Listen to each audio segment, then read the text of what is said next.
Yo les gars, j'espère que vous allez bien, bienvenue dans cette vidéo. Aujourd'hui on va parler de Jujutsu Kaisen et notamment des premiers spoilers du chapitre 250 qui sont finalement sortis. Comme vous le savez, on a eu un problème avec les leakers au Japon. Apparemment c'est le boss de Japan Deal World qui arrivait à soudoyer directement les différents combini ou grossistes qui avaient l'opportunité d'avoir le magazine avant pour qu'il y ait la sortie nationale. Et donc voilà, sans lui, on n'a pas les leaks aussitôt qu'avant. C'est pour ça qu'on ne les a pas eu le mercredi et qu'on a dû attendre un petit peu aujourd'hui, jeudi. Nous, c'est déjà la nuit au Japon. Chez vous, je crois qu'il est 10 ou 11 heures, donc je vais poster directement après cette vidéo. Mais voilà, on a finalement quelques fuites concernant la suite du combat entre Yuji, Yuta et ce cher Sukuna. Et on apprend pas mal de choses, notamment sur l'état de santé de Sukuna. Je vous avais dit que je trouvais ça chelou, que Yuji et Yuta aient la capacité de pouvoir atteindre finalement le roi des fléaux. Je vous avais dit c'est chelou.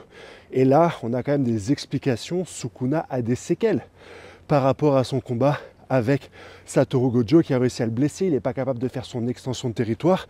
Il a aussi ses techniques qui sont limitées et c'est pour ça qu'il n'arrive pas directement à one-shot.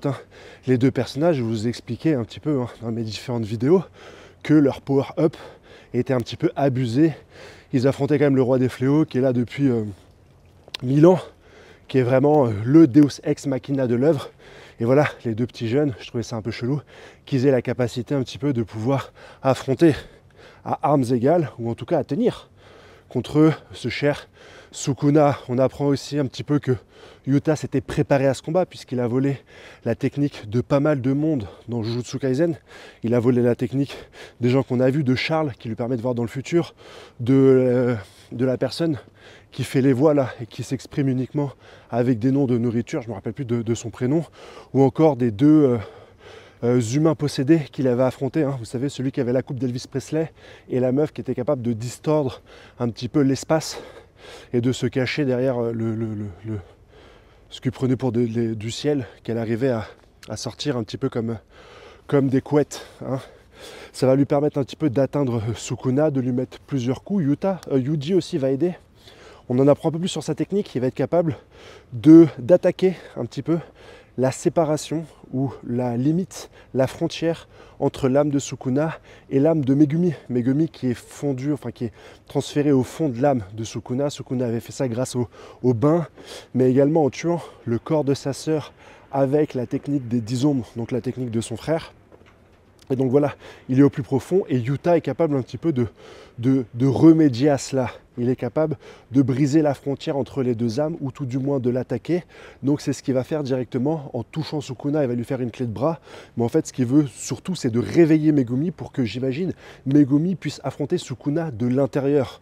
On aurait donc Yuji, Yuta et Rika qui affrontent Sukuna de l'extérieur et Megumi qui les aiderait directement de l'intérieur. Ça serait donc un 4 contre 1 et non plus un 3 contre 1. Quand 3 contre 1, je compte Rita, Yuji et ce cher Yuta.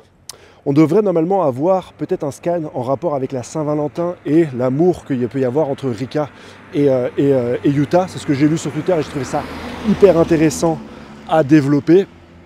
Ça pourrait être pas mal, mais sur ce chapitre-là, on voit un petit peu les deux se battre. On nous donne également l'information comme quoi Yuta n'est pas capable de copier ou violer, ou en tout cas la technique de l'infini de Satoru Gojo, puisqu'il faut avoir le 6e œil pour parfaitement la contrôler, ce qui limite un petit peu le pouvoir de Yuta, parce qu'on s'est tous posé la question suite au fait qu'il soit capable un petit peu de copier n'importe quelle technique et de les réutiliser dans une extension de domaine. Est-ce que finalement Yuta n'a pas copié les pouvoirs de Satoru Gojo? Ça cadre un petit peu le combat, puisque ça aurait été abusé. Ça aurait été une redite si Yuta était capable d'utiliser les pouvoirs de Gojo. Bien sûr, ce Gojo qui a donc assez handicapé Sukuna pour que ses deux élèves puissent tenter de lui tenir tête. Et à la fin, sur la dernière page, il y a pas mal de combats.